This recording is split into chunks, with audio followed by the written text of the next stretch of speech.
Dhaka medical college হাসপাতালের মর্গে ৭ দিন ধরে বিকল হয়ে আছে কুলার। এতে লাশ সংরক্ষণ ও ময়নাতদন্ত কার্যক্রমে দেখা দিয়েছে জটিলতা। এছাড়া ময়নাতদন্তের জন্য আসা মরদেহগুলো পচে গলে দুর্গন্ধ ছড়িয়ে পড়ছে। সংরক্ষণে রাখা অন্তত ২২টি মরদেহের মধ্যে এখনও ৬টি মরদেহ রাখা হয়েছে মর্গে মেঝেতে। ফলে মরদেহের বিভিন্ন আলামত নষ্টের শঙ্কা দেখা দিয়েছে। মর্গে থাকা মরদেহগুলো আঞ্জুমান মফিদুলের মাধ্যমে দাফন করা হচ্ছে বলে জানিয়েছে সংশ্লিষ্টরা।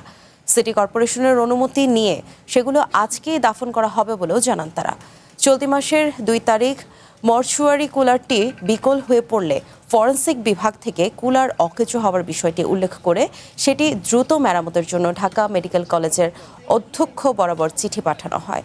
সপ্তাহ গড়াতে চললেই এখনও তা মেরামত করা হয়নি।